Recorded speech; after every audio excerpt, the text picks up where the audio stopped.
بسم الله الرحمن الرحيم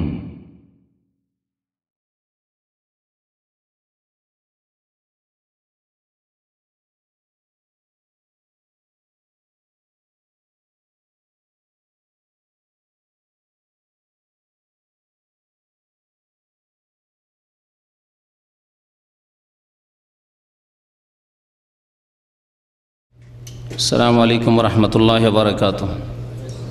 إن الحمد لله نحمده ونستعينه ونستغفره ونعوذ بالله من شرور أنفسنا ومن سيئات أعمالنا. من يهده الله فلا مضل له ومن يضلله فلا هادي له. وأشهد أن لا إله إلا الله وحده لا شريك له وأشهد أن محمدا عبده ورسوله صلى الله تعالى عليه وعلى آله وصحبه وسلم تسليما كثيرا. أما بعد، فإن خير الحديث كتاب الله وخير الهدي هدي محمد صلى الله عليه وسلم وشر الأمور محدثاتها وكل محدثة بدعة وكل بدعة ضلالة وكل ضلالة في النار. أعوذ بالله من الشيطان الرجيم. بسم الله الرحمن الرحيم.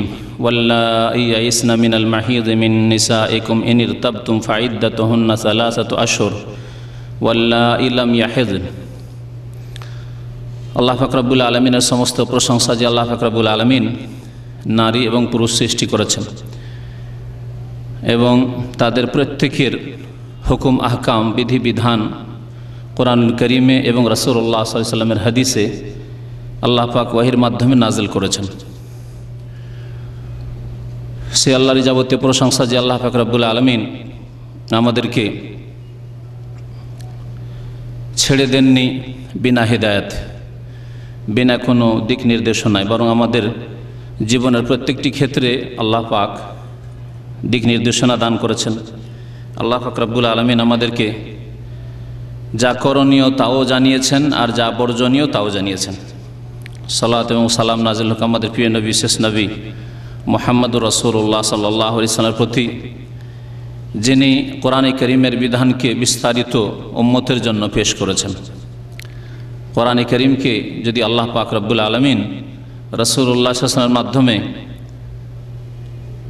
বিস্তারিতভাবে না জানাতেন তাহলে আমাদের আল কোরআন বোঝা সম্ভব হতো না এবং এই কোরআনের প্রতি আমল করা, কোরআনের বাস্তবায়ন করাও সম্ভব হতো না।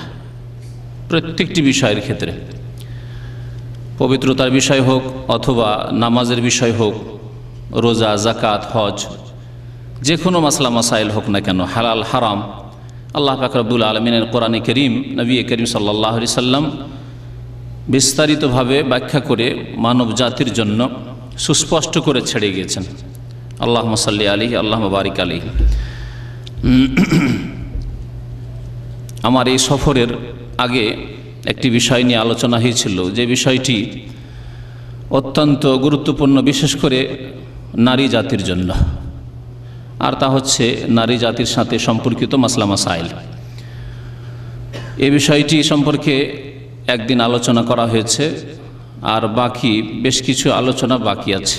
তা আমাদের দিনী ভাইদের ইচ্ছা যে বিষয়টিকে সম্পূর্ণ করা হোক, কারণ এই বিষয় সম্পর্কে যেমন নারীরা অনেকেই সঠিক জ্ঞান রাখেন না, তেমনি তাদের স্বামীরা, তাদের অভিভাবকরাও অনেকে এ সম্পর্কে সঠিক জ্ঞান রাখেন না, যা প্রত্যেকের জন্য জানা জরুরি। আর তা হচ্ছে হাইজ, মাসিক ঋতুর মাসলা মাসাইল, যে সম্পর্কে অধিকাংশ আলোচনা হয়ে গেছে। নারী জাতির যেসব অতিরিক্ত মাসলা মাসাইল যেগুলি পুরুষের সাথে সম্পর্কিত নয়, তার একটি বিষয় হচ্ছে মাসিক ঋতু, হাইজ। আল্লাহ পাক নারী জাতির সাথে খাস করেছেন। আর একটি বিষয় হচ্ছে ইস্তিহাজা। ইস্তেহাজা এক ধরনের ব্লিডিং, রক্ত, যা আল্লাহ পাক রব্বুল আলামিন নারী জাতির জন্য খাস করেছেন। আর আরেকটি বিষয় হচ্ছে নিফাস, যা আল্লাহ পাক নারীদের সাথে খাস করেছেন। এই 3 প্রকারের রক্ত যা নারীদের সাথে খাস, এবং প্রত্যেকটি বিষয়ের পৃথক পৃথক মাসলা মাসাইল রয়েছে যেগুলি আমাদের প্রত্যেকের জানা আবশ্যক। হাইজ সম্পর্কে, মাসিক ঋতু সম্পর্কে যে আলোচনাগুলি হয়ে গেছে সেগুলি বাদ দিয়ে বাকি অল্প 2-1টি বিষয় বাকি আছে, সেগুলি আপনাদের সামনে পেশ করব। আল্লাহ পাক রব্বুল আলামিন এই হাইজের কথা, মাসিক ঋতুর কথা কোরআনে কারীমের দুইটি আয়াতে উল্লেখ করেছেন। একটি আয়াত গত আলোচনায় পেশ করা হয়েছে সূরা বাকারার আয়াত নম্বর 222, আর দ্বিতীয় আয়াত হচ্ছে সূরাতুত তালাক, সূরা তালাক, কোরআনে কারীমের একটি সূরা, যে তালাকের সম্পর্ক নারীদের সাথে, যদিও পুরুষদের হাতে তালাক, কিন্তু সম্পর্ক হচ্ছে নারীদের সাথে। এই সূরাতুত তালাক আল্লাহ পাক রব্বুল আলামিন ইদ্দতের কথা উল্লেখ করতে গিয়ে হায়েজের কথা বা হায়েজের অবস্থার কথা উল্লেখ করেছেন। মহান আল্লাহ ইরশাদ করেছেন এই সূরা তালাকের আয়াত নম্বর 4, ওয়াল্লাই ইয়াইসনা মিনাল মাহিদ মিন নিসাইকুম, ওই সব নারীরা যারা তোমাদের বিবিদের মধ্য থেকে বা তোমাদের সমাজের নারীদের মধ্য থেকে হায়েজ থেকে, মাসিক ঋতু থেকে নিরাশ হয়ে গেছে। ইয়াইসনা মিনাল মাহিদ মিন নিসাইকুম, যারা নিরাশ হয়ে গেছে হায়েজ থেকে। তাহলে বোঝা যাচ্ছে যে এমন একটা বয়স আছে যে বয়সে গিয়ে হায়েজ থেকে নিরাশ হয়ে যায়, অর্থাৎ মাসিক ঋতু বন্ধ হয়ে যায়। আল্লাহ পাক এই কথা তাহলে উল্লেখ করেছেন কোরআনে কারীমে। ইন ইরতাবতুম, যদি তোমাদের দ্বন্দ্ব হয় যে এর ইদ্যত কেমন করে ধরবো, কারণ মাসিক যদি ঋতু হইতো তাহলে হায়েজকে ইদ্যত হিসাবে ধরতে পারতেন। যেমন বলা হয়েছে যে ওয়াল মুতাল্লাকাতু ইয়াতারাব্বাসনা বিআনফুসিহিন্না সালাসাতা কুরু, আল্লাহ পাক সূরা বাকারা বলেছেন তালাক প্রাপ্তা নারীরা তারা তালাকের পরে ইদ্যত কাটবে 3 কুরু, মানে 3 হায়েজ অথবা তোহর। ফুকাহায়ে কেরামদের ইখতিলাফ রয়েছে। তাহলে এখানে তো যাদের হায়েজ মাসিক ঋতু হয় তাদের কথা বলা হলো 3 কুরু মানে 3 হায়েজ, কিন্তু যারা নিরাশ হয়ে গেছে হায়েজ থেকে, অর্থাৎ এমন বয়সে পৌঁছে গেছে যখন আর মাসিক ঋতু আসবে না, শেষ হয়ে গেছে, ফাইদ্দাতুহুন্না সালাসাতু আশহুর, আল্লাহ পাক বলছেন ওই সব নারীদের ইদ্যত হচ্ছে 3 মাস, 3 হায়েজের পরিবর্তে 3 মাস। ওয়াল্লাই লাম ইয়াহিদনা, আর ওই সব নারীদেরও, ওই সব মেয়েদেরও যাদের এখনও মাসিক ঋতু আসেনি, ইয়াহিদনা, হাদা ইয়াহিদ থেকে আল্লাহ পাক বলছেন ইয়াহিদনা, যেসব নারীদের, যেসব মেয়েদের এখনও হায়েজ আসেনি। তাহলে আল্লাহ পাক নারীদের প্রকরণ এখানে উল্লেখ করেছেন। কিছু মেয়েরা রয়েছে যাদের এখন মাসিক ঋতু আসেনি, নাবালিকা, এখনও সাবালিকা হওয়ার লক্ষণ আসেনি। ফুকাহায়ে কেরামগণ বলেছেন যে সর্বনিম্ন বয়স হচ্ছে হায়েজের 9 বছর, কারণ নবী করিম সাল্লাল্লাহু আলাইহি সাল্লামের বিবি মা আয়েশা রাদিয়াল্লাহু তাআলা আনহার হায়েজ এসেছিল 9 বছর বয়সে। তাহলে সর্বনিম্ন বয়স 9 বছর। তার নিচে যেসব মেয়েরা রয়েছে, যদি বিবাহ শাদী আগের জামানায় বিয়ে হইতো, 5 বছর 6 বছর 7 বছরের মেয়ের বিয়ে দিয়ে দিয়েছে, মাসিক ঋতু এখন আসেনি, বিয়ে টিকলো না, তালাকের সম্মুখীন হইল, সেই ক্ষেত্রে ইদ্যত আল্লাহ পাক বলছেন সালাসাত আশহুর, 3 মাস। আর আল্লাহ পাক আরেক শ্রেণীর মহিলাদের কথা বলেছেন যারা ইয়াইসনা মিনাল মাহিজ, মাসিক ঋতু থেকে নিরাশ হয়ে গেছে, অর্থাৎ মাসিক ঋতু বন্ধ হয়ে গেছে, এর বয়স হচ্ছে 50 বছর। মোটামুটি 50 বছর বয়স হলে মাসিক ঋতু বন্ধ হয়ে যায়। তাহলে 9 বছর থেকে শুরু করে 50 পর্যন্ত, কোনো কোনো মহিলার ব্যতিক্রম 45-এ হয়তো হায়েজ বন্ধ হয়ে যেতে পারে, কিন্তু সাধারণত যে বয়সের কথা ফুকাহায়ে কেরামগণ, উলামায়ে কেরামগণ উল্লেখ করেছেন তা হচ্ছে 50 বছর। 50 বছর বয়স হলে মাসিক ঋতু বন্ধ হয়ে যায়, এই জন্য ছেলে মেয়ে হওয়া বন্ধ হয়ে যায়। তো আল্লাহ পাক রব্বুল আলামিন এই আয়াতে উল্লেখ করেছেন নারীদের হায়েজের কথা। এই মাসিক ঋতু সম্পর্কে 2-1টি মাসলা বাকি আছে, সেগুলি উল্লেখ করব। তার মধ্যে একটি মাসলা হচ্ছে যে মাসিক ঋতুর একটি নির্দিষ্ট পিরিয়ড রয়েছে, যেটাকে অভ্যাস বলা হয় বা আদাত বলা হয়। প্রথম যুগে যে কদিন হয়েছে সেটি হচ্ছে তার অভ্যাস, আদাত। এই অভ্যাসের মধ্যে সাধারণত মাসিক ঋতুর রং কালো হবে, দুর্গন্ধযুক্ত হবে, কিন্তু যদি এমন হয় যে ঘোলাটে, মাটির রং, কাদার রং, ঘোলাটে, অথবা হলুদ, পীতবর্ণ হলুদ রং, যদি মাসিক ঋতুর এই যে কদিন রয়েছে 6 দিন অথবা 7 দিন রয়েছে এর মধ্যে যদি আসে, তাহলে ফুকাহায়ে কেরামগণ বলেছেন যে সেটাকে মাসিক ঋতুই গণ্য করতে হবে, যদিও রক্তের রং না হোক।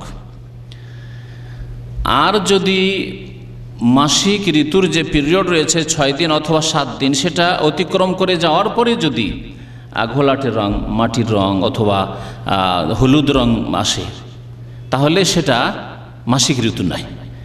এই মাসলাটি ফুকাহায়ে কেরামগণ নিয়েছেন নবী করিম সাল্লাল্লাহু আলাইহি সাল্লামের এক হাদিস, যা উম্মে আতিয়া রাদিয়াল্লাহু তাআলা আনহা বর্ণনা করেছেন, কুন্না লা নাউদ্দুল কুদরাতা ওয়াস সুফরাতা বাদা তুহুরি শাইআন, আবু দাউদের হাদিস। এবং বুখারীতে হাদিসটি রয়েছে, তাতে রয়েছে বাদাত তোহরে বলে শাইআন উল্লেখ করা হয়নি। বলছে কুন্না লা নাউদ্দুল কুদরাতা ওয়াস সুফরা, আমরা ঘোলাটে রং যদি হইতো, মাটির রং যদি হইতো, বাদামি রং বলতে পারেন, ওয়াস সুফরা অথবা হলুদ রং যদি হইতো বাদাত তোহর পবিত্রতা অর্জনের পরে, মাসিক যে পিরিয়ড রয়েছে সেটা পার হয়ে যাওয়ার পরে, 6 দিন 7 দিন সাধারণত এক মহিলার অভ্যাস আছে, সেটা পার হয়ে যাওয়ার পরে যদি হয়, তাহলে এটাকে আমরা নাপাকি গণ্য করতাম না, একে হায়েজ মাসিক ঋতু গণ্য করতাম না। তাহলে মাসিক পিরিয়ডটা পার হয়ে যাওয়ার পরে যদি এইরকম রং হয় তাহলে সেটি মাসিক ঋতু নয়, গোসল করে নেবে, তারপর নামাজ পড়বে। এই হাদিসের বিপরীত ব্যাখ্যা হচ্ছে যে যদি পিরিয়ডের মধ্যে হয় 6 দিন 7 দিনের মধ্যে যদি এইরকম রং হয়, হলুদ রং হয় 2 দিন 3 দিন মাসিক হওয়ার পরে, অথচ তার অভ্যাস আছে 6 দিন 7 দিনের, 7 দিনের অভ্যাস আছে প্রথম জীবনের, 2 দিন 3 দিন হলো, তারপরে হলুদ বর্ণ হয়ে গেল, 2 দিন 3 দিন হওয়ার পরে দেখা যাচ্ছে ঘোলাটে রক্তের মতো রং নাই, বরং ঘোলাটে বাদামি রং, তাহলে এটাকে হাইজি গণ্য করা হবে। এই হাদিসের বিপরীত অর্থ। আর একটি বিষয় যা জানা জরুরি মাসিক ঋতু সম্পর্কে, যে মাসিক ঋতু বন্ধ হইল কিনা মহিলারা জানবে কি করে, এই ক্ষেত্রে অনেকে দ্বিধাদ্বন্দ্বে থাকে। আল্লামা সালেহ ফৌজান হাফিজাহুল্লাহ তাআলা বলছেন যে 2টি লক্ষণ দেখে, 2টি আলামত, 2টি লক্ষণ দেখে বুঝতে পারবে, 2টির একটি হতে পারে অথবা 2টি হতে পারে, তাতে বুঝতে পারবে যে এখন মাসিক ঋতু শেষ হয়ে গেছে। বলছে তুরাফু যালিকা বিনকিতাইদ দাম, রক্ত বন্ধ হয়েছে। রক্ত বন্ধ হওয়া কেমন করে বুঝতে পারবে? বলছে 2টি লক্ষণের একটি লক্ষণ দেখতে হবে। একটি হচ্ছে নজুলুল কাসাতিল বায়দা, সাদা স্রাব। সাদা স্রাব যদি দেখা যায়, অর্থাৎ রক্ত আসছিল তারপর রক্ত বন্ধ হয়ে গেল, এখন সাদা স্রাব। বলছেন যে এই এর রং হবে মাউন আবিয়াজ ইয়াতবাউল হাইজ, মাসিক ঋতুর পরে সাদা যদি স্রাব হয়, সেটা সাধারণত দেখতে হবে চুন এবং পানি, চুন এবং পানি মিশালে, বা চুনের পানি, যারা পান খাওয়া অভ্যাস তো তারা ভালো করে বুঝেন, আর আমাদের সমাজে তো পান খাওয়া তো ব্যাপক হারে ছড়িয়ে রয়েছে। তো এই চুনের পানির রং যেমন হয় সেই রকম রঙের যদি স্রাব আসে, তাহলে জানতে হবে যে মাসিক শেষ হয়ে গেছে। এটি একটি লক্ষণ। তার মানে স্রাব বন্ধ হয়নি কিন্তু রক্ত বন্ধ হয়ে গেছে, সাদা স্রাব দেখা যাচ্ছে, তাহলে মাসিকের সময় শেষ হয়ে গেছে। প্রথম জীবনে হইতে পারে, আর অভ্যাস নাই, তাহলে এইরকম লক্ষণ দেখলে সে মাসিক থেকে পাক হয়ে গেছে। দ্বিতীয় লক্ষণ হচ্ছে যে সাদা স্রাব আসছে না, শুকিয়ে গেছে, রক্ত আসছিল, ব্লিডিং হচ্ছিল, তারপরে শুকিয়ে গেছে। যখন শুকিয়ে গেছে অর্থাৎ বন্ধ হয়ে গেছে, তাহলে মাসিক শেষ হয়ে গেছে। কেমন করে বুঝবেন মহিলারা যে মাসিক ঋতু বন্ধ হইল কি হলো না? এই ক্ষেত্রে ফুকাহে কেরামরা বলেছেন যে একটু তুলো নিয়ে পরীক্ষা করে দেখবে, লজ্জা স্থানে একটু তুলো দিয়ে পরীক্ষা করে দেখতে পারে যে তাতে লাল হচ্ছে না হচ্ছে না। যদি লাল হয়ে যায় তাহলে এখনও মাসিক ঋতু আছে। অল্প অল্প আসলে অনেক সময় হয়তো বাইরে আসে না, কিন্তু ভিতরে রক্ত হয়তো আছে, সেটা বোঝার জন্য সূক্ষ্মভাবে এই তারিকার কথা ফুকাহে কেরামগণ উল্লেখ করেছেন। হায়েজ যখন বন্ধ হয়ে যাবে, 2টি লক্ষণে কোনো একটি লক্ষণ দেখে যখন হায়েজ বন্ধ হয়ে যাবে, তখন কি করতে হবে? আল্লাহ পাক রব্বুল কোরআনে কারীমে উল্লেখ করেছেন, ওয়ালা তাকরাবুহুন্না হাত্তা ইয়াতহুরনা, তোমরা নারীদের নিকটবর্তী হবে না যতক্ষণ পর্যন্ত তারা পাক পবিত্র না হবে, মানে মাসিক ঋতু বন্ধ না হয়ে যাবে। ফাইদা তাতাহারনা ফাতুহুন্না মিন হাইসু আমারাকুমুল্লাহ, তারপরে যখন তারা তাহারাত অর্জন করে নেবে, অর্থাৎ গোসল করে নেবে, তাহলে মাসিক ঋতু যখন বন্ধ হবে তখন গোসল করে নিতে হবে। এই হচ্ছে কোরআনে কারীমের তাফসীর ফায়দা তাতাহারনার। নবী করিম সাল্লাল্লাহু আলাইহি সাল্লাম এর স্পষ্ট তাফসীর করেছেন। কারণ কেউ হয়তো তাতাহারনা মানে ধরে নিতে পারে যে না গোসল নয়, তাহারাত মানে মাসিক বন্ধ হয়ে যাওয়া না, এর তাফসীর হচ্ছে, এর ব্যাখ্যা হচ্ছে গোসল করে নেওয়া। এই জন্য নবী করিম সাল্লাল্লাহু আলাইহি সাল্লাম কোনো এক সাহাবিয়া মহিলা যার মাসিক ঋতু সম্পর্কে মাসলা বলতে গিয়ে নবী করিম সাল্লাল্লাহু আলাইহি ওয়াসাল্লাম বলেছিলেন, সহিহ বুখারীর হাদিস, ফায়জা আকবালাত হায়জাতুকে ফাদাইস সালাহ, যখন তোমার মাসিক ঋতু আসবে তখন নামাজ ছেড়ে দেবে। তার নামাজ ছেড়ে দিতে হবে। মাসিক ঋতু অবস্থায় নামাজ পড়া হারাম, এবং নামাজ এই অবস্থায় মাফ। নামাজ যদি কেউ পড়ে তো কাবিরা গুনাহগার হয়। ওয়াইজ আদবারাত, যখন মাসিক ঋতু বন্ধ হয়ে যাবে, ফাক্তাসিলি, তখন গোসল করে নেবে, ওয়াসাল্লি, এবং সালাত আদায় করবে। গোসল কেমন করে করতে হবে এ সম্পর্কে জানা আবশ্যক, কারণ এই ক্ষেত্রে অনেকে বাড়াবাড়ি করে, অনেকে আবার ঘাটতি করে। মানুষ 3 ভাগে বিভক্ত। কিছু লোক আছে শরীয়তের মাসলা মাসাইলের ক্ষেত্রে ঘাটতি করে, ত্রুটি করে, আর কিছু লোক আছে মধ্যপন্থা অবলম্বন করে, আর কিছু লোক আছে বাড়াবাড়ি করে, যা আল্লাহ করতে বলেন তা করে। এর নিয়ম হচ্ছে যে নিয়ত করবে অন্তর থেকে, পবিত্রতার ক্ষেত্রে হোক আর নামাজের ক্ষেত্রে হোক, রোজা হোক, হজ হোক, জাকাত হোক, যে কোনো ইবাদত বন্দেগী হোক, আর তাহারাত পবিত্রতা অর্জন করা হচ্ছে ইবাদত। মুখে উচ্চারণ করা নিয়ত শরীয়ত সম্মত নয়, শরীয়তের খেলাফ কাজ এবং বিদাতি কাজ। এই জন্য কি ওইরকম পড়বে না যেমন আমাদের দেশের চটি কিতাবগুলিতে বিদাতি কিতাবে আছে, নাওয়াইতু, উজুর ক্ষেত্রে নাওয়াইতুল উজুয়া, গোসুলের ক্ষেত্রে নাওয়াইতুল গোসলা, লেরাফিল জানাবাতে অথবা লেরাফিল হাদাসে, লেস্তেবাহাতি সলাতে ইত্যাদি ইত্যাদি সব বিদাতি কথা বিদাতি কিতাবে পাবেন আপনি। নিয়ত মানে অন্তরের সংকল্প, দুনিয়ার ক্ষেত্রে এরকম নিয়ত, দিনের ক্ষেত্রে এরকম নিয়ত। নবী করিম সাল্লাল্লাহু আলাইহি ওয়াসাল্লাম, সাহাবায়ে কেরাম, তাবেঈন, তাবা তাবেঈন, আইম্মায়ে কেরাম, ইমাম আবু হানিফা রাহমাতুল্লাহ আলাইহি থেকে শুরু করে সমস্ত আইম্মায়ে কেরাম, চার ইমাম ছাড়া সমস্ত আইম্মায়ে কেরাম, হাদিসের ইমাম হোক আর ফিকহের ইমাম হোক, সমস্ত আইম্মায়ে কেরাম একমত এই ক্ষেত্রে যে নিয়ত হচ্ছে অন্তর সংকল্পের না। এই নতুন বিদাত যা শুরু হয়েছে বেশ কিছুদিন ধরে, আর সেটা শুরু হয়েছে উপমহাদেশে, বিশেষ করে উর্দু ভাষীদের মধ্যে, বাংলা ভাষীদের মধ্যে এই বিদাতি নিয়ত রয়েছে। নিয়ত করবে অন্তরে পবিত্রতা অর্জন করার, নাপাকি দূরীকরণের, অথবা এই পবিত্রতা অর্জন করে নামাজ আদায়ের উদ্দেশ্যে এবং নামাজের মতো যেসব ইবাদত বন্দেগীর জন্য পবিত্রতা লাগে সেই উদ্দেশ্যে। বিসমিল্লাহ বলে গোসল শুরু করবে আর গোটা শরীরে পানি বহাবে, পানি ঢালবে শরীরে, ডান দিক থেকে পানি ঢালা সুন্নত। কারণ নবী করিম সাল্লাল্লাহু আলাইহি সাল্লাম ভালো কাজের ক্ষেত্রে, তাহারাত অর্জনের ক্ষেত্রে, পবিত্রতা হাসিল করার ক্ষেত্রে ডান দিক থেকে কাজ আরম্ভ করাকে ভালোবাসতেন। যেমন হাদিস রয়েছে, কানা ইউহিব্বুত তায়াম্মুনা ফি তুহুরিহি ওয়া তারাজ্জুলিহি ওয়া তানাউলিহি ওয়া ফি শানিহি কুল্লিহি। নবী করিম সাল্লাল্লাহু আলাইহি সাল্লাম ডান দিক থেকে আরম্ভ করাকে ভালোবাসতেন পবিত্রতা অর্জনের ক্ষেত্রে, ওযু হোক, গোসল হোক, আর জুতো স্যান্ডেল পরার ক্ষেত্রে, চিরুনি করার ক্ষেত্রে, অফিস শানিহি করলেই প্রত্যেক ভালো কাজের ক্ষেত্রে। এ হচ্ছে নবী করিম সাল্লাল্লাহু আলাইহি সাল্লাম সম্পর্কে সাহাবায়ে কেরামদের কথা। গোটা শরীরে পানি ঢালবে এবং চুল যে রয়েছে মাথার, এই চুলের যে জড়গুলি রয়েছে সেই চুলের মূল জড়ে পানি পৌঁছাবে। গোটা মাথার চুলকে ভিজাতে হবে, মহিলাদের বড় বড় চুল রয়েছে, এই গোটা চুল সব চুলকে ভিজাতে হবে, এটি শরীয়ত নয়। যদি কেউ এইরকম করে তাহলে এটা বাড়াবাড়ি। বলছিলাম এই জন্য যে এই ক্ষেত্রে অনেকের বাড়াবাড়ি রয়েছে, বিশেষ করে যদি খোপা বাঁধা থাকে, মাথার চুল বাঁধা রয়েছে, সেই চুল খোলা বড় কষ্টকর, তারপরে খুলে যে পানি গোটা মাথার চুলে পৌঁছাবে, তাতে শুকাতে কষ্ট হতে পারে, চুল শুকাতে যখন কষ্ট হবে তখন অসুস্থ হতে পারে। এই জন্য দ্বীনে ইসলামে এই ক্ষেত্রে সহজ করা হয়েছে।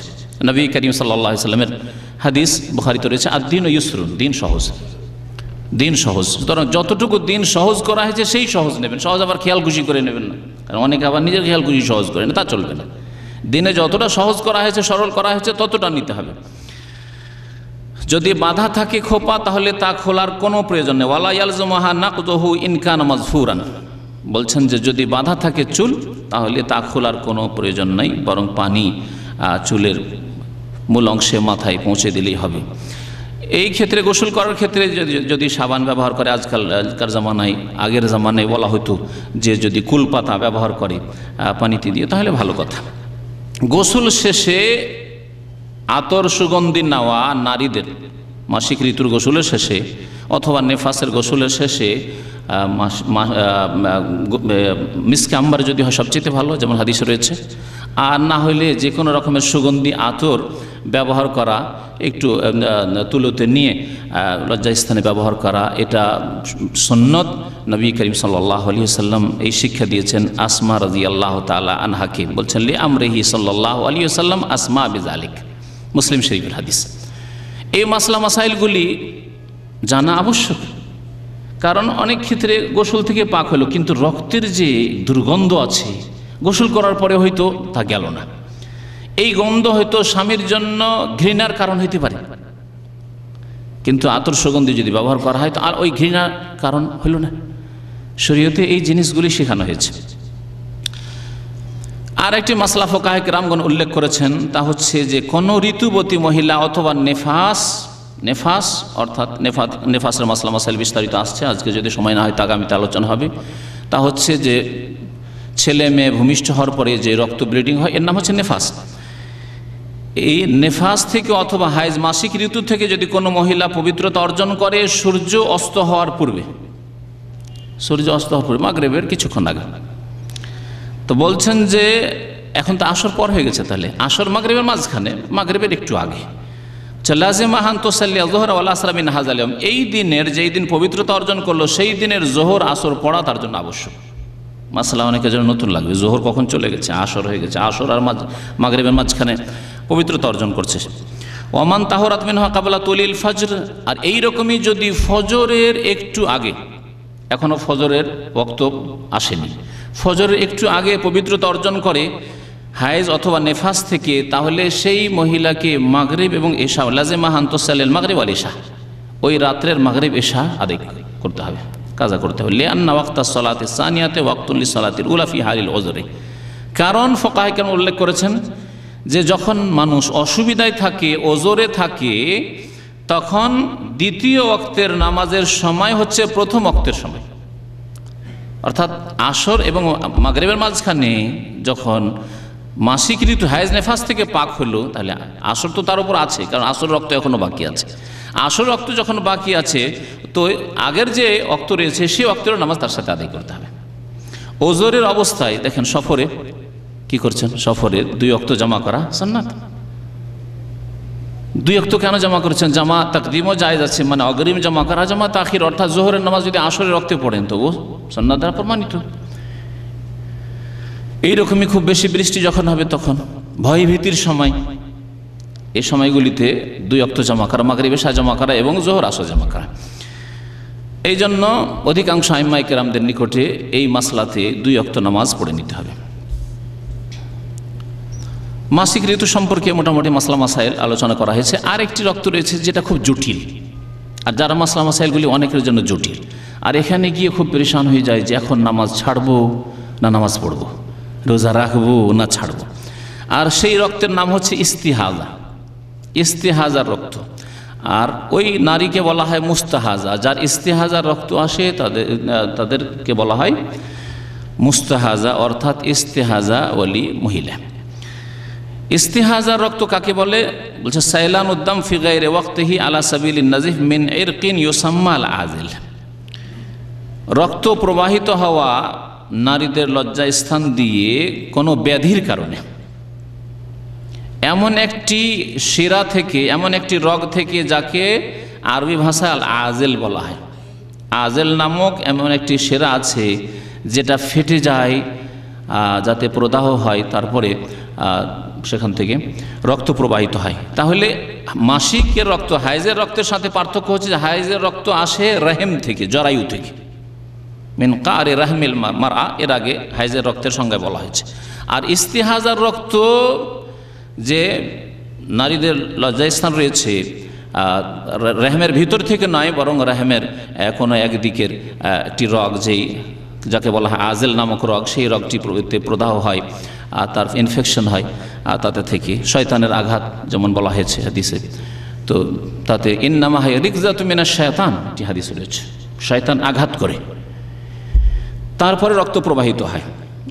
নবী করিম সাল্লাল্লাহু আলাইহি সাল্লামের জামানায় তার কয়েক বোন ছিল সাহাবিয়াদের মধ্যে, তাদের সকলের ইস্তিহাজার ব্যাধি ছিল। এ জাহাসের মেয়েরা, নবী সাল্লাল্লাহু আলাইহি সাল্লামের বিবি জাইনাব বিনতে জাহাস, হামনা বিনতে জাহাস, উম্মে হাবিবা বিনতে জাহাস, এই কয়েক বোনের এদের এই রোগ ছিল, আর খুব বেশি রক্ত প্রবাহিত হইত। তাদের হাদিসগুলি এই মাসলা মাসাইল ক্ষেত্রে ফাতিমা বিনতে আবি হুবাইশেরও ছিল, তো এই মাসলা মাসাইলগুলি আসবে, বা এই হাদিসগুলি আসবে এদের মাসলায়। কেমন করে ধরে নেবেন যে এটি মাসিক ঋতু নয়, ইস্তিহাজা? এই ক্ষেত্রে লেখক বলছেন ফাইদা কান আদাম ইয়ানজিলু মিনহা বিইস্তিমরার, যদি দেখা যায় যে গোটা মাস ধরে বিনা কোনো বিরতিতে রক্ত প্রবাহিত হতেই আছে, ব্লিডিং হতেই আছে, অথবা মাসের অধিকাংশ সময় নিয়ে নিচ্ছে, 1 মাসের মধ্যে 20 দিন 25 দিন দেখা গেল যে রক্ত আসতেই আছে, তাজা রক্ত, তাহলে হায়েজ নিশ্চয় নয়। মাসের অধিকাংশ সময় হায়েজ হবে এটা হতে পারে না, তো নিশ্চয়ই রোগের কারণে, ব্যাধির কারণে এই রক্ত আসছে, যার নাম হচ্ছে ইস্তিহাজা। এখন কোনটাকে হাইজ ধরবো? যখন গোটা মাস ধরে রক্ত আসছে, কোন সময়টাকে হাইজ ধরবো আর কোন সময়কে ধরবো যে ইস্তিহাজা? হাইজ যখন ধরে নেব তার নামাজ পড়া জায়েজ নয়, রোজা রাখা জায়েজ নয়, কোরআন কারীম স্পর্শ করা জায়েজ নয়, ইত্যাদি ইত্যাদি যে সমস্যা মাসাইল বলা হয়েছে।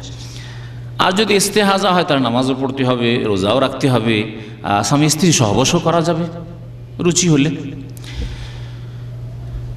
লেখক বলছেন এই জন্য ইস্তেহাজার 3টি অবস্থা রয়েছে। এই 3টি অবস্থা মুখস্থ যদি করে নেন, ইস্তেহাজার অর্থাৎ রোগের কারণে মহিলাদের যে রক্ত প্রবাহিত হয়, ব্লিডিং হয়, তার 3টি অবস্থা রয়েছে। একটি অবস্থা হচ্ছে যে এমন মহিলার রক্ত প্রবাহিত হচ্ছে গোটা মাস ধরে বা মাসের অধিকাংশ দিন, যেই মহিলার আগে থেকে মাসিক ঋতুর অভ্যাস রয়েছে, আদত রয়েছে, অভ্যাস রয়েছে। অর্থাৎ যখন প্রথম হাইজ শুরু হয় তখন 6 দিন বা 7 দিন বা 8 দিন তার মাসিক ঋতু আরম্ভ হয়েছে, আর প্রায় নিয়মিত এরকমই 7 দিন 8 দিন আসতো তার। 2-4 বছর পরে, বেশ কিছুদিন পরে ইস্তেহাজার রোগে আক্রান্ত হয়েছে।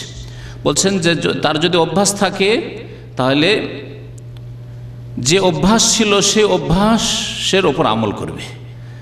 ফাতারিফ আদাদাহ ওয়াক্তাহা ফাহাযিহি তাজলিসু কদরা আদাতিহা। 6 দিন অথবা 7 দিন, যে কদিন তার মাসিক ঋতু অভ্যাস ছিল, এ কদিন মাসিক ঋতু ধরে নেবে। আর তারপরে বাকি অংশটুকু 25 দিন ধরে তার রক্ত আসছে, বাকি দিনগুলি ধরেন 5 দিন বা 6 দিন হলে তাহলে আরও থাকে 19 দিন বা 20 দিন, এ কদিন তার ইস্তিহাজা। যখন তার অভ্যাসের দিনগুলি অতিক্রম করে যাবে, ফাইজান তাহাত আদাত ইগতাসালাত, গোসল করে নেবে, ওয়াসাল্লাত, এবং নামাজ পড়বে, ওয়া তাবারাত আদ্দামাল বাকি দামা ইস্তিহাজা।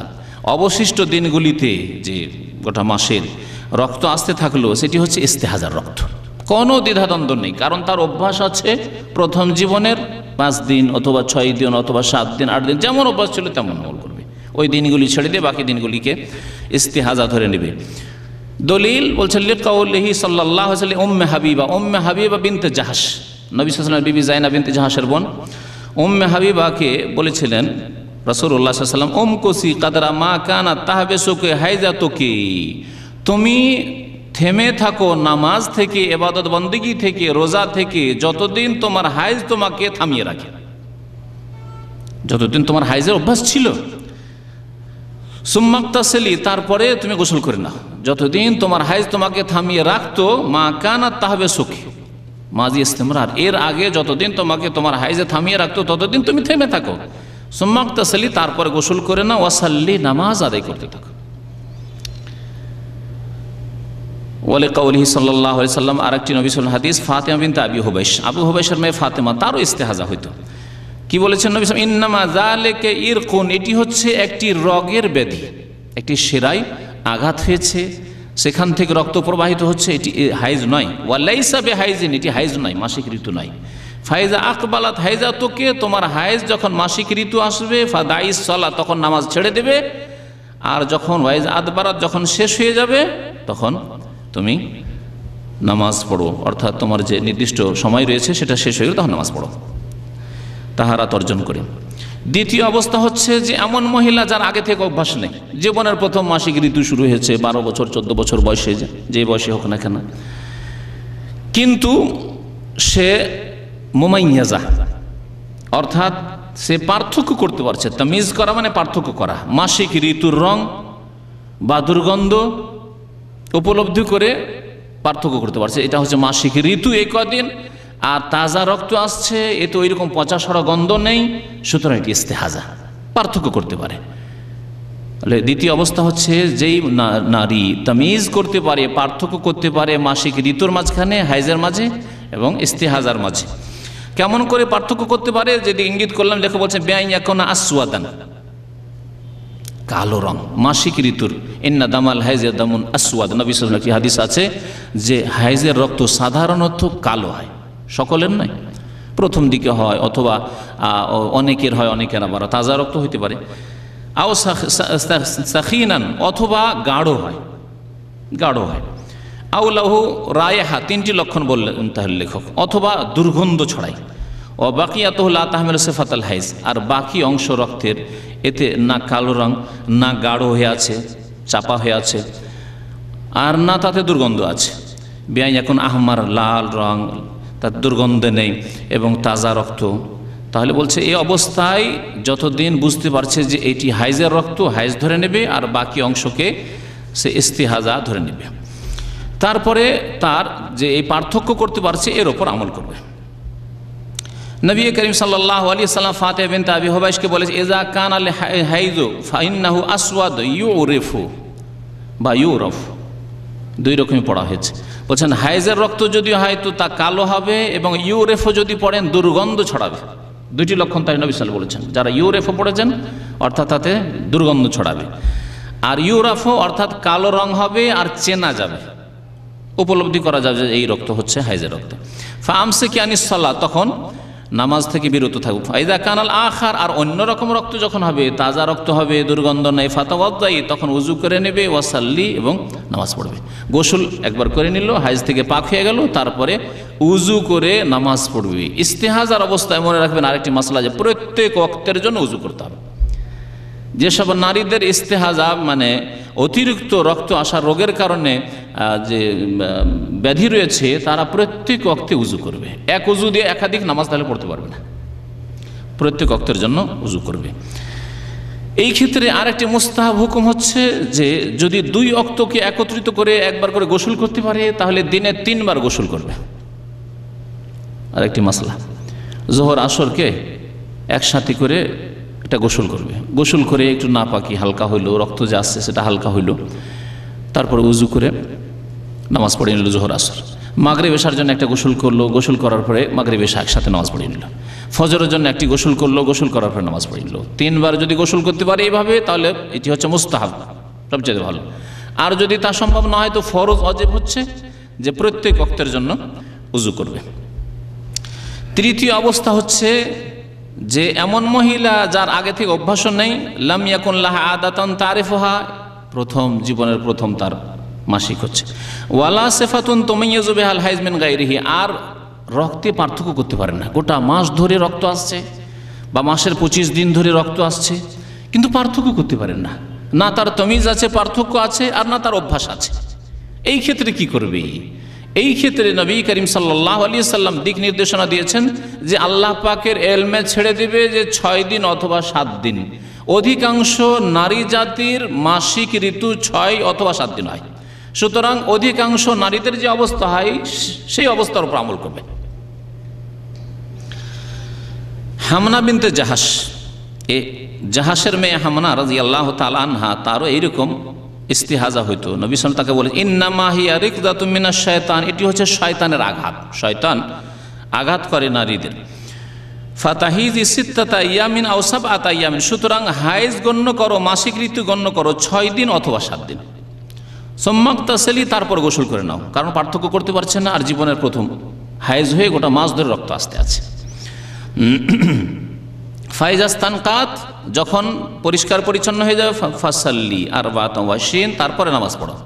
6 দিন বাদ দিলে কদিন থাকে মাসের? আর বলছেন ফাসাল্লি, নামাজ পড়ো, আরবাআতান ওয়া 20, 24 দিন, আও সালাসাতান ওয়া 20, 7 দিন যদি বাদ দেন 23 দিন, আও সালাসাতান ওয়া 20, 23 দিন নামাজ পড়ো। সুমি, রোজা রাখো, ওয়া সাল্লি, নামাজ পড়তে। ফাইন্না যালিকা ইউজজিউকি, এটা তোমার জন্য যথেষ্ট, আল্লাহ তোমাকে মাফ করে দেবে।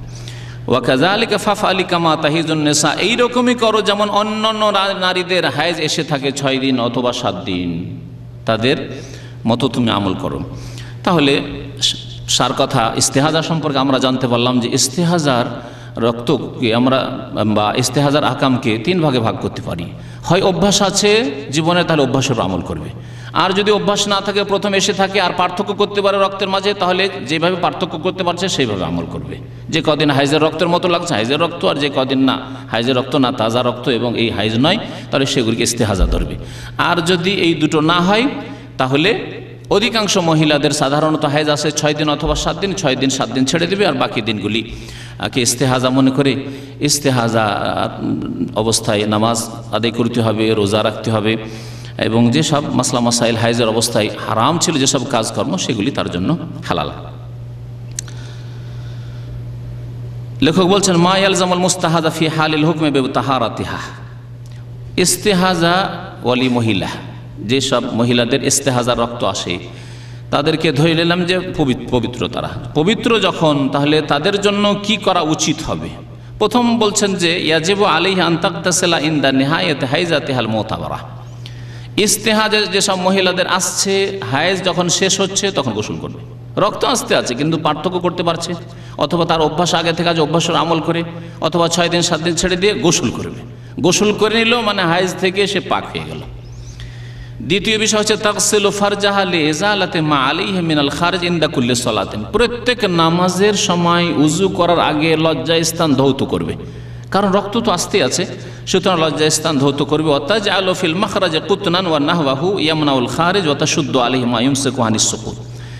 তারপরে লজ্জাস্থানে এমনভাবে তুলো অথবা যে কিছু দিয়ে বেঁধে রাখবে যাতে করে নামাজের অবস্থায় কাপড় খারাপ না হয়ে যায়, নামাজের অবস্থায় নামাজের স্থান খারাপ না হয়ে যায়, নাপাক না হয়ে যায়, সেজন্য বেঁধে রাখবে। আজকাল পাম্পার্সের ব্যবস্থা হয়েছে, বড়দেরও পাম্পার্স রয়েছে, সুতরাং সেগুলিকে ব্যবহার করা যেতে পারে, যেমন আজকালকার ওলামারা বলছেন। ইস্তেহাজা যেসব নারীদের আসে তাদের সম্পর্কে নবী করিম সাল্লাল্লাহু আলাইহি ওয়াসাল্লাম বলছেন তাদাউস সালাতা আইয়ামা আকরাইহা। আবু দাউদ, ইবনে মাজাহ, তিরমিজির হাদিস, হাদিসটি হাসান। বলছেন নবী সাল্লাল্লাহু আলাইহি ওয়াসাল্লাম যে হায়েজের দিনগুলিতে ঋতুবতী মহিলা নামাজ ছেড়ে দিবে, তাদাউস সালাতা, সুম্মা তাগতাসিলু, তারপরে গোসল করে নেবে, ওয়া তাতাওয়াদ্দা ইনদা কুল্লি সালাতিন, প্রত্যেক নামাজের সময় ওযু করবে। এই হাদিস স্পষ্ট। তাহলে যাদের এইরকম রোগ আছে, ব্লিডিংয়ের গোটা মাস ধরে বা মাসের অধিকাংশ সময়, তারা তাহলে ওয়া তাতাওয়াদ্দা ইনদা কুল্লি সালাত, প্রত্যেক নামাজের জন্য ওযু করবে। নবী করিম সাল্লাল্লাহু আলাইহি ওয়াসাল্লাম আরেকটা মাসলা বলেছেন, যেটা উল্লেখ করলাম, আন ওতুলাকে আল কুরসুফ, তুমি তুলো ব্যবহার করবে, তুলো ব্যবহার করবে। তাহসিনা বিহিল মাকান, লজ্জা স্থানে তুলো রাখবে যাতে করে বাইরে রক্ত এসে তোমার কাপড় খারাপ না হয়ে যায়, অথবা নামাজের স্থান খারাপ না হয়।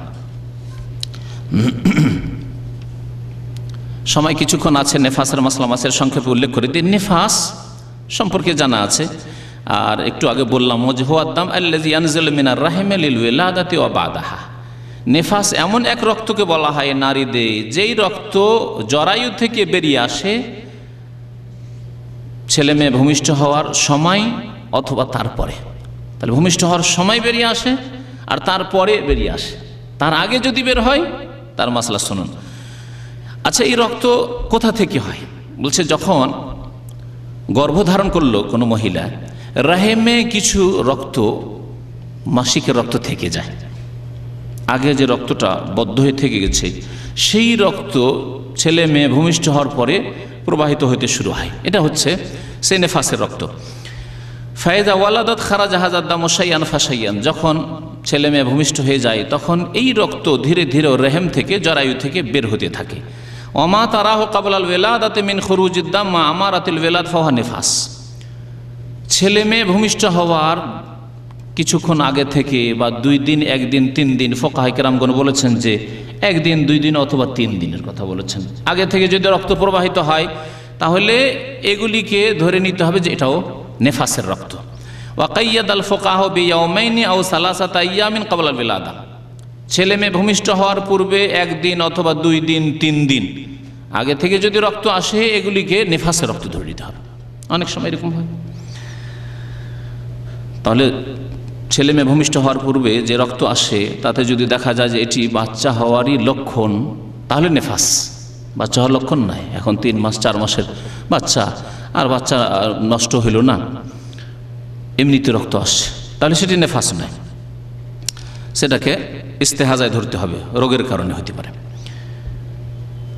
কিন্তু অধিকাংশ ক্ষেত্রে বলছেন ওয়াল গালিব আন্না বিদায়াতাহু তাকুনু মাল ওয়ালাদা, সাধারণত নেফাসের রক্ত বাচ্চা ভূমিষ্ঠ হওয়ার সাথে সাথে আরম্ভ হয়, ব্যতিক্রম হইতে পারে তার আগে কারো কারো।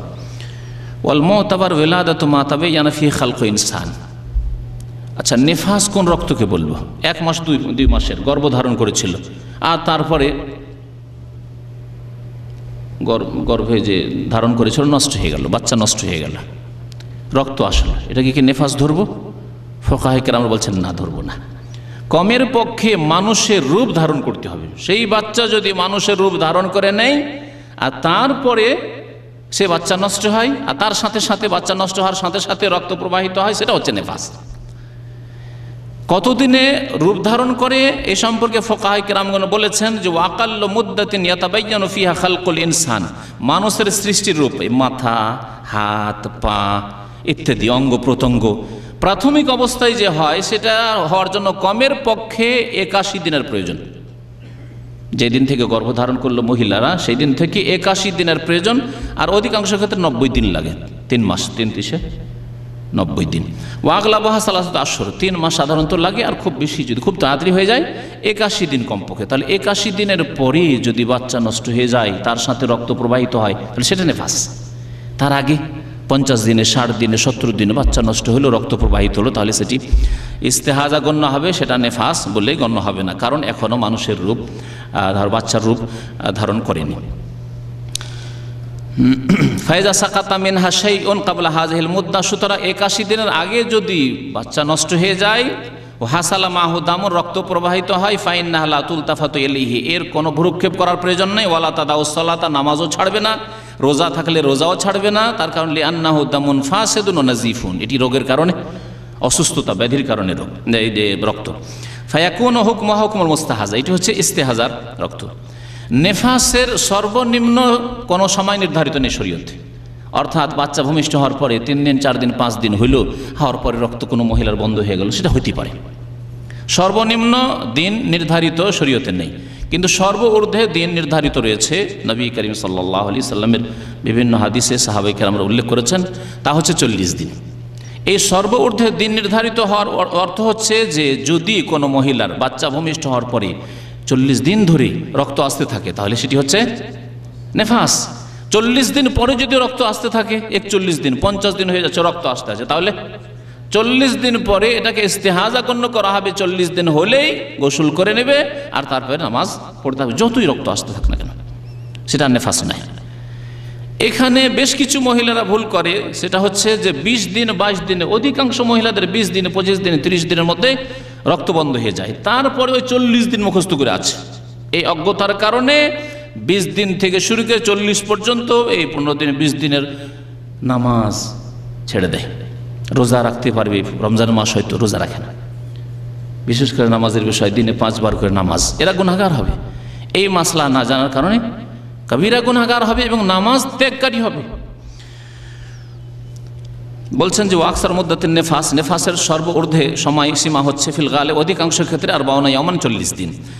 উম্মে সালামা রাদিয়াল্লাহু তাআলা আনহা এই ক্ষেত্রে হাদিস বর্ণনা করেছেন, কানাতিন নফাসা ও তাজলিসু আলা আহদি রাসূলিল্লাহ সাল্লাল্লাহু আলাইহি ওয়াসাল্লাম 40 ইয়াওমান, তিরমিজির হাদিস, হাদিসটি সহিহ। নেফাস ওয়ালি মহিলারা রাসূলুল্লাহ সাল্লাল্লাহু আলাইহি ওয়াসাল্লামের জামানায় 40 দিন অবস্থান করত নেফাসের অবস্থায়, তারপরে তারা তাহারাত হাসিল করে নামাজ পড়ত। এর ওপর উলামায়ে কেরামদের ইজমা রয়েছে, কোনো ইখতিলাফ নেই। হানাফি, শাফিঈ, মালিকি, হাম্বলি কোনো ইখতিলাফ এই ক্ষেত্রে নেই। সর্ব ঊর্ধ্বে যে তার সীমা রয়েছে এই ক্ষেত্রে। ওয়া মাতা তাহরাত ক্বাবলা আল 40 বিয়ান ইনকাতা আনহা খুরুজুদ্দাম ফাইন্নাহা তাগতাসিলু ওয়া তুসাল্লি, যদি 40 দিনের আগে যে কোনো সময় রক্ত বন্ধ হয়ে যায় তাহলে গোসল করবে এবং নামাজ শুরু করে দিবে, সর্বনিম্নের কোনো সময়সীমা নির্ধারিত নেই। ওয়াইজা তাম্মাতিল 40 ওয়া লাম ইয়ানকাতা খুরুজুদ্দাম ফাইন সাদাফা আদাতান আদাতা হাইজিহা ফাহুয়া হাইজুন। 40 দিন হওয়ার পরে আরেকটি মাসলা লেখক সূক্ষ্ম মাসলা উল্লেখ করেছেন, 40 দিন পরে যদি রক্ত আসে, তাহলে এখানে একটি দেখার বিষয় উনি উল্লেখ করেছেন, তা হচ্ছে 40 দিন পরে যদি দেখা যায় যেই সময় রক্ত আসছে সেই সময়টি তার মাসিক ঋতুর সময়। কিন্তু জানি না মহিলারা এইভাবে মুখস্থ রাখতে পারে কিনা। অর্থাৎ মাসের প্রথম 10 দিনে, যে কোনো মাসের, আরবি মাসের অথবা ইংরেজি মাসের, যেভাবে ওই মহিলার রক্ত আসতো মাসের প্রথম দিকে অথবা মধ্য দিকে, ওই তারিখগুলিতে তার হাইজ থাকতো, মাসিক ঋতু থাকতো। 40 দিন নেফাস সম্পন্ন হওয়ার পরে যেই দিনগুলিতে রক্ত আসছে সেই দিনগুলি তার হাইজের দিন, তাহলে হাইজ গণ্য করবে। আর যদি দেখা যায় না হাইজের দিন নয়, অথবা সে মনে রাখতে পারে না, গোলমাল হয়, কখনো আগে কখনো পরে, আর অধিকাংশ মহিলাদের এরকম হয়, যদি হয় তাহলে ইস্তেহাজা গণ্য হবে। নেফাস সম্পর্কিত মাসলা মাসাইলগুলো সংক্ষেপে লেখক উল্লেখ করেছেন, যে আপনাদের সামনে পেশ করছি। বলছে ইয়াহরম ওয়াত অন নফাসা, নেফাস অবস্থায় মানে বাচ্চা ভূমিষ্ঠ হওয়ার পরে যতদিন রক্ত থাকবে, এই নেফাসের রক্ত, ততদিন স্বামী স্ত্রী মিলন করা হারাম। কামা ইয়াহরম ওয়াতুল হাইজ, যেমন ঋতুবতী মহিলার সাথে সহবাস করা হারাম। ওয়ায়ুবাহুল ইস্তিমতা আল্লাযী দুনাল ওয়াত, তাহলে সহবাস ছাড়া বাকি অন্য কিছু জায়েজ রয়েছে। ইয়াহরুমু আলান নফাসা আনতাসুম, তারপরে নেফাস ওয়ালি মহিলাদের রোজা রাখা হারাম, নামাজ পড়া হারাম, বাইতুল্লাহর তওয়াফ করা হারাম, যেমন ঋতুবতী মহিলা সম্পর্কে বলা হয়েছে। ইয়াহরুমু আলান নফাসা মাসুল মুসহাফ ওয়া কিরাআতুল কোরআন, এইরকমই নেফাস ওয়ালি মহিলাদের জন্য কোরআনে কারীম স্পর্শ করা হারাম, ওই রকমই কোরআনে কারীম তিলাওয়াত করা হারাম, মা লাম তুকশা নিসিয়ানুহু। এর আগে ঋতুবতী মহিলার ক্ষেত্রে বলা হয়েছে যদি ভুলে যাওয়ার আশঙ্কা না থাকে, হাফেজায় কোরআন, কোরআন হাফেজা, কোরআনের শিক্ষিকা, কোরআনের ছাত্রী যদি এখন কোরআন না পড়ে তাহলে ভুলে যাবে, অথবা শিক্ষিকা যদি না পড়ায় তাহলে মেয়েদের ক্ষতি হবে, ছাত্রী যদি না পড়ে তাহলে তার দীর্ঘ ক্লাস ছুটে গিয়ে তার পড়াশোনার ক্ষতি হবে। এসব ক্ষেত্রে জায়েজ বলেছেন উলামায়ে কেরামরা পড়া, কিন্তু স্পর্শ করা না, স্পর্শ করবে না সরাসরি। আর থেকে তাহলে স্পর্শ করা যেতে পারে, অথবা রেহেলের ওপর রেখে দিয়ে দেখে পড়তে পারে যাদের ভুলে যাওয়ার আশঙ্কা আছে, অথবা যারা কোরআনে কারীমের শিক্ষিকা বা ছাত্রী। ইয়াজিবু আলান নফাসা কাযাউস সাওম আল ওয়াজিব আল্লাযী তারাকাতহু ফিন নিফাস কাল হাইজ, ঋতুবতী মহিলারা যেমন রোজা কাজা করবে, রোজা মাফ নেই, ঠিক তেমনি নেফাসের অবস্থায় যে রোজাগুলি ছুটে গেছে সেই রোজাগুলি কাজা করতে হবে। ইয়াজিবু আলান নফাস আন তাগতাসালা ইনদা নিহায়াতিন নিফাস, নেফাস শেষ হবে তখন গোসল করতে হবে, যেমন হাইজ শেষ হলে গোসল করতে হয়। উম্মে সালামা রাদিয়াল্লাহু তাআলা আনহা থেকে বর্ণিত রয়েছে কানাতিন নফাসা তাজলিসু আলা আহদিন নবী সাল্লাল্লাহু আলাইহি ওয়াসাল্লাম 40 দিন। ইমাম ইবনে তাইমিয়া রাহমাতুল্লাহ আলাইহি বলছেন যে এই হাদিসের অর্থ যে নেফাস ওয়ালি মহিলারা নবী সাল্লাল্লাহু আলাইহি ওয়াসাল্লাম 40 দিন অবস্থান করত। কানা তুমারু আন তাজলিসু আলা 40 দিন পর্যন্ত বসে থাকো, মানে অবস্থান করো এই নাপাকি অবস্থায়, লি আল্লাহ ইয়াকুন আল খাবরু কাযিবান, যাতে করে এমন না হয় যে তোমার ভুল হইতে পারে। ইজ লায়ুম কেন আন্তাত্তাফিকা আদাতুন নিসা আসরিন ফি নিফাসিন আও হাইজিন, 40 দিন পর্যন্ত সর্বঊর্ধ্বে অপেক্ষা করবে, কারণ এক রকমের অভ্যাস কারো হইতে পারে না, কারো 20 দিন হইতে পারে, কারো 25 দিন হইতে পারে, কারো কম হইতে পারে, কারো বেশি হইতে পারে। উম্মে সালামা রাদিয়াল্লাহু তাআলা আনহা থেকে আরেকটি হাদিস বর্ণিত রয়েছে কানাতিল মারআতু মিন নিসাইন নবী সাল্লাল্লাহু আলাইহি ওয়াসাল্লাম তাকুদু ফিন নিফাস 40 লাইলা, নবী করিম সাল্লাল্লাহু আলাইহি ওয়াসাল্লামের বিবিগণের যে কোনো বিবি তাকুদু ফিন নিফাস, নেফাসে 40 দিন বা 40 রাত তার অবস্থান করতো। লা ইয়ামুরুহান নবী সাল্লাল্লাহু আলাইহি ওয়াসাল্লাম বিকাযাই সালাতিন নিফাস, নেফাস অবস্থায় যতগুলি নামাজ ছুটতো সেই নামাজগুলি কাজা করার কখনো নবী করিম সাল্লাল্লাহু আলাইহি ওয়াসাল্লাম আদেশ করেননি। তাহলে স্পষ্ট যে নেফাস অবস্থায় নামাজ মাফ, ওই রকমই যেমন হায়েজের অবস্থায় নামাজ মাফ।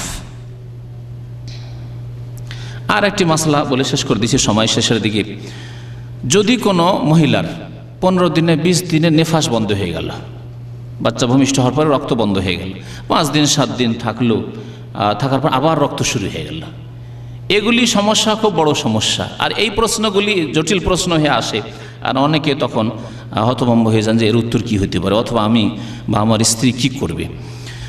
বলছেন লেখক যে এজান কাতা আদামু আনিন নফাসা কাবলাল 40 দিনের পূর্বে যদি রক্ত বন্ধ হয়ে যায়, ওয়াক্তা সালাত গোসল করে নেবে, ওয়াসাল্লাত নামাজ পড়বে, ওয়াসামাত রোজা রাখবে, সুম্মা আদা আলাইহা দাম কাবলাল 40, তারপরে দেখা গেল 40 দিন এখনো পুরো হয়নি, 20 দিনে রক্ত বন্ধ হয়েছিল, অথবা 30 দিনে রক্ত বন্ধ হয়েছিল, তারপরে 5 দিন থাকলো বন্ধ হয়ে নামাজ পড়লো, গোসল করে রোজা রাখলো, আবার রক্ত আসা শুরু হয়ে গেল। বলছেন ফাসসাহি, এই ক্ষেত্রে তাহলে ইখতিলাফ রয়েছে উলামায়ে কেরামদের, কিন্তু আন্নাহু ইউতাবারু নিফাসান তাজলিসু, পরে যেই রক্তগুলি আসা শুরু হলে সেটাও নেফাস, কারণ এখনও 40 দিন তার কমপ্লিট হয়নি।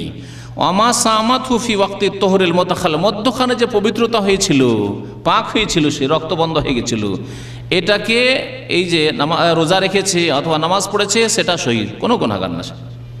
ফাহাসাই লা তাকজিহে, আর এই রোজাগুলি কাজাও করতে হবে না, কারণ নামাজের ক্ষেত্রে নয় মাফ ধরে নেবেন নেফাসের অবস্থায়, কিন্তু মধ্যখানে যে তাহারাত ছিল তার মধ্যে সে রোজা রেখে নিয়েছে, তাহলে এই রোজা তার শুদ্ধ হয়েছে, আর এই রোজাগুলি কাজা করতে হবে না।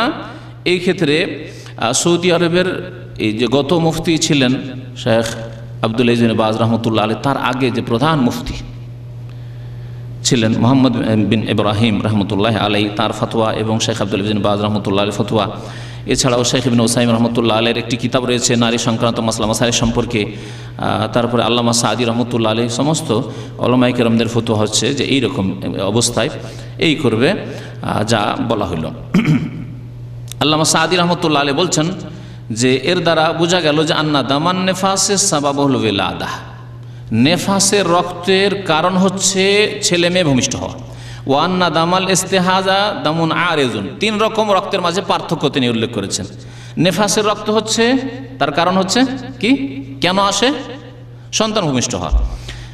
ইস্তেহাজার রক্ত বলছে দামুন আরেজুন লিমারাদিন নাহি, রোগের কারণে অথবা কোনো আঘাতের কারণে ভিতরে ইস্তেহাজার রক্ত এসে থাকে, সেটি অসুখের রক্ত। ওয়ান্না দামাল হাইজ হুয়া দামুল আসলি, আর মাসিক ঋতুর রক্ত, হাইজের রক্ত হচ্ছে আসল রক্ত, যা নারীদের উপর আল্লাহ পাক লিখে দিয়েছেন তাদের তকদিরে। যেমন নবী করিম সাল্লাল্লাহু আলাইহি ওয়াসাল্লাম মা আয়েশা রাদিয়াল্লাহু তাআলা আনহাকে বিদায় হজে যখন এসেছিলেন নবী সাল্লাল্লাহু আলাইহি ওয়াসাল্লামের সাথে, আর মাসিক ঋতু চলে আসলো ইহরাম অবস্থায়, বলে ইন্না হাযা আমরুন কাদ কাতাবাহুল্লাহু আলা বানাতি আদম, এই হাইজের রক্ত এমন একটি বিষয় যা আল্লাহ পাক রব্বুল আলামিন আদম আলাইহিস সালামের মেয়েদের উপর লিখে দিয়েছেন। লিখে দেওয়া মানে তকদিরে লিখে দেওয়া, তকদিরে ভাগ্যে লিখে দেওয়া হচ্ছে মেয়ে মানে সাবালিকা হলে মাসিক ঋতু আসবে। কোনো মহিলা যদি ওষুধ ব্যবহার করে মাসিক ঋতুকে পিছিয়ে দেওয়ার জন্য, এটা সাধারণত মহিলারা যখন উমরায় যায় তখন করে, অথবা হজে গিয়েছে তখন করে, অথবা রমজান মাসে রোজা রাখার জন্য ওষুধ খেয়ে নিল, যাতে করে রমজান মাসের আমার 10টি রোজা ছুটে যাবে, না ছাড়বো না, রমজান মাসে রোজা রেখে নেব। অনেকেই করে, আর এই প্রশ্ন অনেকেই করে। এই মশলাটি এখানে লেখক উল্লেখ করেছেন, লা বাসা আনতাতানা ওয়ালাল মারআতু মা ইয়ামনা আনহা নুজুল হাইজ, মাসিক ঋতু বন্ধ করার জন্য বা স্থগিত রাখার জন্য, বিলম্ব করে দেওয়ার জন্য, পিছিয়ে দেওয়ার জন্য কেউ যদি ওষুধ খায় তাহলে জায়েজ রয়েছে।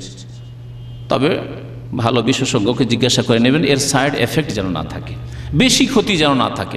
আমি জিজ্ঞাসা করেছি ভালো ডাক্তারকে, তারা বলতে চাইছে যে এতে তেমন বড় ধরনের কোনো ক্ষতি নেই। সুতরাং এইরকম যদি হয়, লায়াদুর বেশি এজাকা না যা লেখা লায়াদুর বেশি হাতে হাসে, যেন লেখক বলছেন যদি তার স্বাস্থ্যের জন্য এটি ক্ষতিকর না হয় তাহলে করবে। কারণ আল্লাহ পাক রব্বুল আলামিন স্বাস্থ্যের ক্ষতি করে এমন কিছুকে নিষেধ করেছে। বিড়ি সিগারেট এই জন্যই হারাম, মাদক দ্রব্য এই জন্যই হারাম, এই শুকুরের গোস্ত এই জন্যই হারাম, কুকুরের গোস্ত এই জন্য হারাম, নোংরা বস্তু খাবায় সেই জন্যই হারাম, যে এগুলি শরীর স্বাস্থ্যের জন্য ক্ষতিকর। এছাড়া আরও ক্ষতি রয়েছে, দিনই দুনিয়াবি ইহকালের পরকালের সব রকমের ক্ষতি রয়েছে। তাহলে ওষুধ ব্যবহার করা যায়। ফায়জা তানাওয়ালাথু আমতানা আল হায়জ আনহা, যদি কেউ ওষুধ ব্যবহার করে কোনো মহিলা আর হায়েজ যদি বন্ধ থাকে, ফাইন্নাহা তাসুমু ওয়া তুসাল্লি ওয়া তাতুফ, তাহলে রোজাও রাখতে পারবে রমজান মাসে হায়েজ বন্ধ রেখে, বিলম্ব করে নামাজও পড়তে পারবে, তাওয়াফও করতে পারবে, হজ উমরাও সারতে পারবে, আর এগুলি শুদ্ধ হবে। আল্লাহ পাক রব্বুল আলামিন যেন আমাদেরকে কোরআন এবং হাদিস বুঝার এবং তার প্রতি আমল করার তৌফিক দান করেন। আমাদের নারীদেরকে আল্লাহ পাক রব্বুল আলামিন যেন দুনিয়া এবং আখিরাত আল্লাহ পাক তার আযাব থেকে, বালা মুসিবত থেকে হেফাজত করেন, ফিতনা ফাসাদ থেকে হেফাজত করেন। আল্লাহ পাক তাদেরকে দিনের যেন জ্ঞান দান করেন এবং দিনের প্রতি চলার যেন তৌফিক দান করেন। আমিন ইয়া রাব্বাল আলামিন। সুবহান রাব্বিকা রাব্বিল ইজ্জাতি আম্মা ইয়াসিফুন ওয়া সালামুন আলাল মুরসালিন ওয়ালহামদুলিল্লাহি রাব্বিল আলামিন।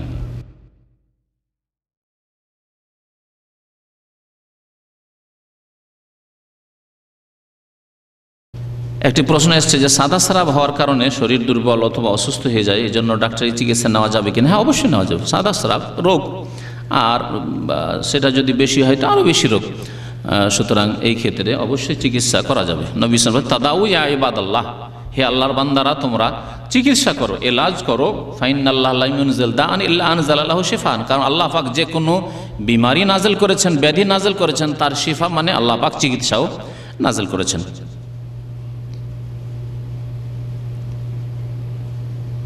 নামাজের কতটুকু সামনে দিয়ে যাওয়া যায়? নামাজের সামনে দিয়ে, প্রথম কথা, নামাজের সামনে নামাজির উচিত হচ্ছে যে সুতরা দিয়ে নামাজ পড়বে, সুতরা লাগিয়ে নামাজ পড়বে, এটা হচ্ছে নামাজির করণীয়। আর যারা অতিক্রমকারী তাদের করণীয় হচ্ছে যে এই সুতরা আর নামাজির মাঝখান দিয়ে মোটেই অতিক্রম করবে না, জায়েজ নয়। সুতরা কাছে থাকতে হবে। সেজদা করার পরে খুব বেশি হলে আধা হাত জায়গা থাকবে, এর বেশি নয়। একটা বকরি ছাগল পার হইতে পারে যেমন বলা হয়েছে, এর বেশি এমন নয় যে দূরে সুতরা লাগিয়ে দিয়েছে আর গোটা মসজিদও ঘিরে ফেলেছে, এমন না। যেমন আজকাল সুন্নত পড়া লোকেরা কি করছে, পিলার আছে ওইখানে আর এখানে নামাজ শুরু করেছে, আর নিয়ত করে নিয়েছে ওটা আমার সুতরা দেয়, এত দূরে সুতরা হয় নাকি? সুতরা কাছে দিতে হবে। সুতরা করা হচ্ছে, পর্দা আড় করা হচ্ছে নামাজের কাজ, দায়িত্ব। এটা না করলে সুন্নতের খেলাফ করলে অনেকের নিকটে ওয়াজিব, আর ওয়াজিব ছাড়লে গুনাহগার হবে। আর নামাজের সামনে দিয়ে সুতরার মাঝখান দিয়ে মোটে অতিক্রম করবে না, এটা হচ্ছে হারাম। আর সেজদার বাইরে দূর থেকে, যত দূর সে সুতরা দেওয়া তার উচিত ছিল তার বাইরে দূর দিয়ে যদি আবশ্যক হয় তাহলে অতিক্রম করবে, আর কোনো রাস্তা নেই। কিন্তু রাস্তা আছে তাহলে নামাজের সামনে দিয়ে অতিক্রম করবে না, যদিও দূর হোক না কেন। রাস্তা যদি সাইড দিয়ে থাকে তো অনার্থক আপনি এমন কাজ যেটা আপনার জন্য একেবারে জরুরি হয়ে যায়নি, এমার্জেন্সি হয়ে যায়নি, যে জরুরি আপনার পেশাব পায়খানার চাপ সৃষ্টি হয়েছে অথবা আপনার কোনো জরুরি এমার্জেন্সি তাড়াতাড়ি আপনাকে যেতে এমন জরুরি নয়, তাহলে এই বেয়াদবি নামাজের সাথে বা নামাজের সাথে করবেন না, যে বেয়াদবি করতে অনেক লোককে এখানে দেখা যায়। আল্লাহ পাক এদের হেদায়েত দান করুন। না না, মোবাইল নাই। সূত্রা সম্পর্কে বলা হয়েছে নবী সাল্লাল্লাহু আলাইহি হাদিসে যে কামু আখিরাতির রাহলে, উটের পিছনে একটা কাঠ থাকে, উটের পিঠের ওপর একটা যে গদি থাকে, গদির পিছনে একটা কাঠ থাকে ভর দেওয়ার জন্য। সে কাঠটা দেখেছেন, সেটা আধা হাত থেকে একটু বেশি, আধা হাত বা পৌন হাত থাকে। তাহলে কমের পক্ষে আধা হাতের বেশি হইতে হবে সুতরা, আধা হাতের নিচে সুতরা হবে না। জি, শরীয়তে টুপি পরার বিধান। টুপি হচ্ছে ইসলামী সাজ, যেটা শুনে আছে, কিন্তু টুপি নামাজের সাথে খাস এমন কিছু নাই, অথবা টুপি লাগাইতে হবে এমন কিছু নাই। আল্লাহ পাক রব্বুল ভালো লেবাস পরতে বলেছেন। যেই সমাজে টুপি ভালো লেবাস, তাদেরকে বলবো যে টুপি লাগান, টুপিতে সম্মান আছে। আমাদের বাঙালি সমাজে, ভারত পাকিস্তান বাংলাদেশে টুপিতে মান সম্মান আছে। এমনকি টুপি পরে থাকলে হিন্দু সম্মান করে। এই সফরে বিভিন্ন এয়ারপোর্টে টুপিতে দেখলাম যে টুপিতে সম্মান আছে। সত্যি, টুপি নিয়ে হিন্দু মহিলা অফিসার, হ্যাঁ হিন্দু পুরুষ অফিসার, তারপরে স্যার বলছে টুপিটা লাগিয়ে আছে, তখন কোনো বিশেষ ব্যক্তি হবে। আর দাড়িও যদি থাকে আর টুপি না থাকে, তো বা দাড়ির উপরে প্যান্ট শার্ট, অনেকে আজকালকার এক শ্রেণীর মৌলবী সাহেবরা মনে করে যে আরে প্লেনে চাপবো আর তারপরে প্যান্ট শার্ট না পরলে কি আর কাজ হয়? এতে কিন্তু মান সম্মান পাওয়া যায় না। বাস্তব, আমি যখন মদিনা ইউনিভার্সিটিতে পড়তাম, তখন কিছু ছেলেরা মদিনা ইউনিভার্সিটি থেকে গেল, তারা ওই প্যান্ট শার্ট পরে বা ওই সাফারি বুঝেন তো না, সাফারি পরে, তারা আজকাল সাফারি শুরু হয়েছে অফিসারদের বা ডিপ্লোম্যাটিক যারা, তাদের লেবাস পোশাক। তো ওই সাফারি পরে আমরা ওই পাঞ্জাবি হুজুর মানুষ, আলেম মানুষ, ওই আগে থেকে অভ্যাস, পাঞ্জাবি পায়জামা টুপি, আমাদের কোনোদিন মাল সামান আলহামদুলিল্লাহ চেক হয়নি। খুলে চেক করবে আর পেরেশান করবে, হয়রান করবে, এটা আলহামদুলিল্লাহ কোনোদিন হয়নি। এই আল্লাহর প্রতি তাওয়াক্কুলি হোক অথবা তাদের একটা শ্রদ্ধাই হোক, যাই হোক না কেন, সেটা আল্লাহ পাক। আল্লাহ আসলে অন্তরের মালিক। আল্লাহ আমার আপনার অন্তরে যেমন মালিক, আল্লাহ কাফেরের অন্তরের মালিক।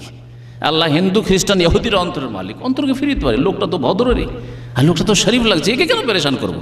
ঠিক না? মুকাল্লিবাল কুলুব, নবী সাল্লাল্লাহু আলাইহি ওয়াসাল্লাম দোয়া, ইয়া মুকাল্লিবাল কুলুব, অন্তরকে পরিবর্তনকারী আল্লাহ পাক রব্বুল আলামিন। অন্তর আল্লাহ দিয়ে দিলে যে এই লোকটি তো একটু মডার্ন লাগছে রে, দাড়িটা থাকলে কি হবে, তো মাথায় টুপি নেই, তারপরে এতে প্যান্ট শার্ট, বাবুতে দেখি চেক করে দেখলাম যে ওদেরই চেক করে বেশি।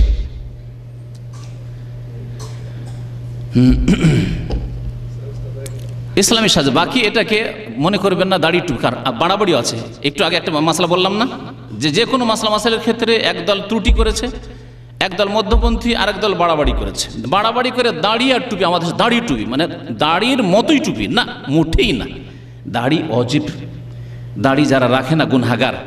আর টুপি অজেবও না, সুন্নতও না, তবে ভালো জিনিস। টুপি রাখলে মান সম্মান রয়েছে। টুপি যেই পরিবেশে রয়েছে সেই পরিবেশে টুপি রাখুন, টুপির ইজ্জত রয়েছে, আপনার কথার তাসির হবে। আপনি যদি টুপি না লাগান, আমি এই সফরে গিয়ে এক ছেলে ভালো এলিম রাখে, তারপরে এসছে সাফারি পরে, মাথায় টুপি নেই। তো আমি বললাম যে বাবা, এই সমাজে গ্রামে অন্তত, আরে ট্রেনে বাসে বাইরে ঘুরছো সেটা আলাদা কথা, কিন্তু এই যে গ্রামে তুমি সাফারি পরে আর মাথায় টুপি নেই, তোমার কথার তাসির হবে না লোকের ওপর। কথা সত্য নয়? আপনি আপনার গ্রামে যদি মাথায় টুপি নেই আর প্যান্ট শার্ট পরে আছেন, ভালো কথা বলেন, আমাদের সমাজ কবুল করতে চাইবে না।